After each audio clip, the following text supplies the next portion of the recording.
Hello you lovely lot, my name is Max, welcome back to my YouTube channel and another Nottingham Forest match preview. In today's video we are going to be discussing our upcoming away trip down to the Olympic Stadium to take on the Irons, West Ham United. If you are new around these parts, these videos go as follows. We start by providing some initial context to the season thus far for our opposition. We then talk a bit more about the stats and the key players in a bit of detail. And normally we would also do a tactical section to follow this up, but I'm a little bit more pressed for time. I'm going away this week, so I'm trying to get this one pre-recorded and pre-prepared. So instead we're going to spend a little bit more time than we usually would talking about those stats and those key players before, of course, giving a scoreline prediction for the match. So if you do enjoy this kind of stuff, don't forget to drop a like on this video, subscribe to the channel and ring that notification bell so you don't miss a single video. With that being said, let's start talking about David Moyes and West Ham United. So as we usually do, we'll start by providing some context to West Ham's season thus far this season, and it has been quite a difficult one. You can't really argue with that. They find themselves currently within the bottom three in the relegation zone, and this despite two really successful seasons under David Moyes so far, qualifying for the Europa League in the first, reaching the semi-finals last season, and reaching the knockout stages of the Europa Conference League this season. But yeah, as I say, West Ham find themselves currently in the bottom three in that relegation zone, despite the fact there's only a dozen or so games left in this Premier League season, and they've actually lost as many games this season as they had throughout the entirety of the last campaign when they finished 7th. And one of those losses came in match week 2 of this Premier League season when they lost 1-0 at the world famous City Ground against Nottingham Forest, our first home game in over 20 years in the Premier League. And I think the scoreline was a really good indicator as to how tight that match ended up being. West Ham outshot us 19-13, but when we look at expected goals, it was much tighter. West Ham 2 to Nottingham Forest 1.9, as I say, on expected goals, which included a penalty saved by Dean Henderson for West Ham. And overall, I think this has really set the tone, as we will discuss in the next section, as to how West Ham and why West Ham have struggled so much in the Prem this season. Speaking of which, I think now is probably a good time for us to switch into the stats and key players section of this video. By far and away going to be the largest one in this match preview, as we really try and hone in on what's made West Ham struggle so much this season. So the first culprit I really want to point the proverbial flashlight at for West Ham is their defence. West Ham have conceded the 5th least goals in the Premier League this season, having conceded 2 more goals than expected goals would expect, which is the 4th lowest tally in the Premier League. It is also worth noting that their 11.65 shots against per 90 minutes is the 7th lowest tally in the Premier League this season, better than the likes of Manchester United, Spurs and Brentford, teams who are pursuing European football this season. And the shots that they do face are on average the 3rd furthest away from goal in the Premier League, if that makes any sense in terms of distance and proximity to goal, having been able to restrict their opponents to low volume and low quality opportunities. And it's not really like there's a gaping issue between the sticks either for West Ham. Their Polish shot stopper Lukas Fabianski finds himself more or less within the middle of the pack of Premier League goalkeepers for save percentage, which is around 72%. And according to FOTMob, he is one of just 8 goalkeepers in the Premier League this season to have actually prevented goals against what expected goals would expect the team to have conceded. And even looking at the miscellaneous stats, they're the team who've committed the fewest errors leading to shots in the Premier League. They've also got the 6th highest aerial win rate in the Premier League this season. Overall, defensively, they're a very solid and nasty unit, and pretty much most teams I think would envy how good defensively they've been this season.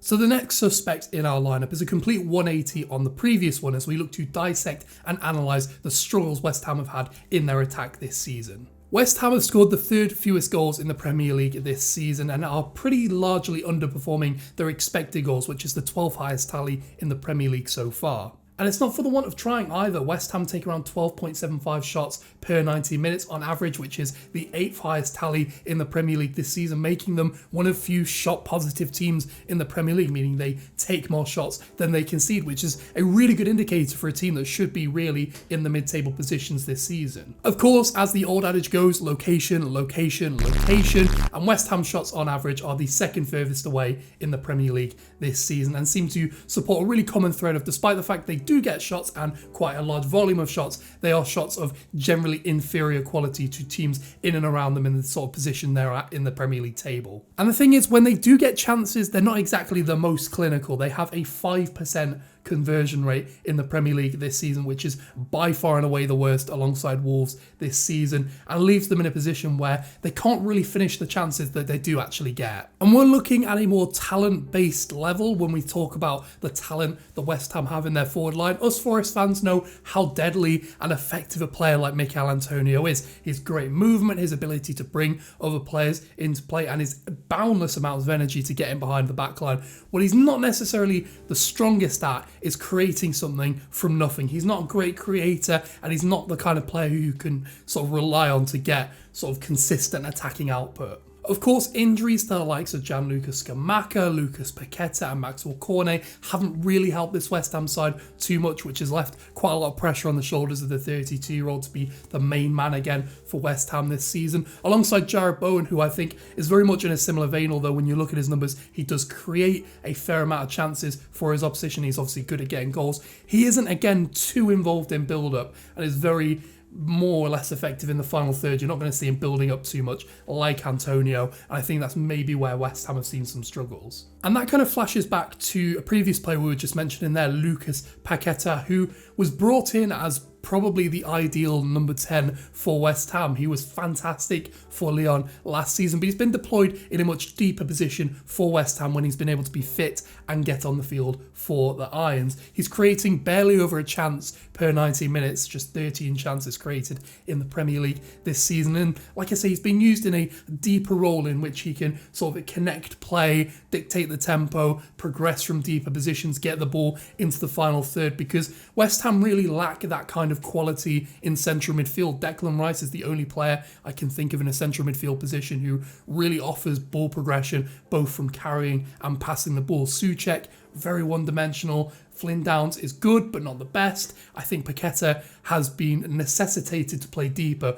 due to the lack of quality in central midfield. And I think a really good way of analysing this is looking at Lyon last season. Paqueta created the most chances for them across the season. He was much more involved in things like passes into the penalty area, deep progressions, those kind of passing sequences. Whereas this season, you're seeing him more involved in things like progressive passes, passes into the final third, passes over the halfway line, things like that, where he's being asked to play in a deeper role and progress play rather than be maybe the more natural number 10 that West Ham are really desperate for. And sort of going into the market in the summer, I would imagine that a more lights out number 10 player, or maybe someone who could fulfill what Paqueta's doing this season to allow him to push up into that number 10 role, would maybe be top of the shopping list for West Ham. And I think it would improve them by quite a significant margin next season. And I think that really leads us in quite nicely to our final suspect on the lineup, that being David Moyes, and the question over his head as to whether he's taken this West Ham side as far as he possibly can. West Ham defensively, like we say, have been fantastic this season, relying on a 5-3-2 deep block at the moment, in which they then look to break out on the counter-attack with dynamic runners from midfield and their forward line, the likes of Antonio, Benrahma, Bowen, players who are really good at getting the ball into feet and driving at the opposition, and players like Rice and Paqueta supporting from deeper positions. But with their big money signing, Gianluca Scamacca, the consensus from the research I've done, the games I've seen from West Ham this season, and from what pundits are saying online in the press, is that he's not maybe the most natural fit for this West Ham system the way David Moyes wants them to play. He wants his forward players to be more dynamic, more running kind of forwards who can stretch oppositions and get in behind. Although Antonio can drop deep and hold a play, you also expect him to get beyond the last man. Scamacca is very much a player who's used to playing in a more high possession system at Sassuolo, someone who likes to get the ball into feet, likes to bring other players in. Obviously, he's a great finisher when he can get opportunities, but the problem is he's not getting those opportunities because he's not really being used to the best of his skill sets. And that's maybe one of the big questions over David Moyes, is his track record of integrating signings at West Ham. And I think for West Ham, it's about finding that balance. Defensively, West Ham were worse than they are this season. They conceded more non-penalty goals per 90 minutes than they have this season, alongside things like expected goals. The problem is, when you flip that over and look at their attack, they are weaker this season in attack than they were last season. And I think, like I say, it's about striking that balance, maybe about taking the reins off the team a little bit, allowing them to be a bit more adventurous, allowing them to sit on the ball a little bit more. You've got players who can sit the ball, who can dictate possession a little bit, who can do the progressive sort of side of the game in Paqueta and Rice. And I think maybe this is about Moyes sort of not constraining the team as much as he maybe is at the moment. And I think when you look at maybe other issues for this West Ham team, maybe one that's more out of control for David Moyes is the depth and the quality of depth that they have, particularly in their midfield and in their forward players. You've got Pablo Fornals, who has historically put up good passing numbers back when he was playing in La Liga, but he's being asked to play a more defensive role when he comes into this West Ham team. Flynn Downs, who arrived for a decent fee from Swansea, has had less than 500 minutes in the Premier League so far this season, and again, isn't the kind of midfielder who's going to make things happen.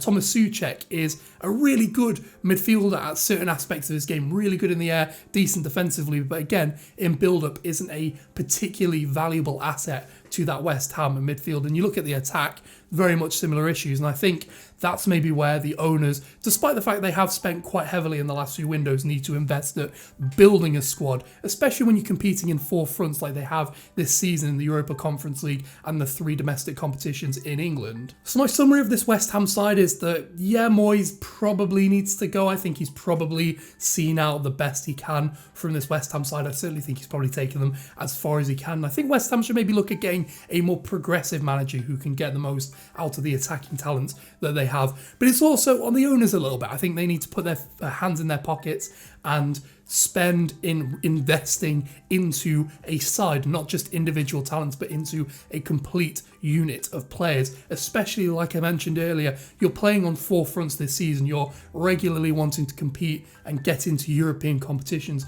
You need to build a squad that can manage playing in 4 different competitions per season, and they just don't have that at the moment. And the expectation that Moyes can get the most out of these players is maybe beyond what he actually is capable of doing. So I think it's a combination of someone new in, someone with some fresh ideas, a bit more progressive in his ideas, alongside a little bit more investment into the wider squad and not just individual talents to improve on a game-by-game basis.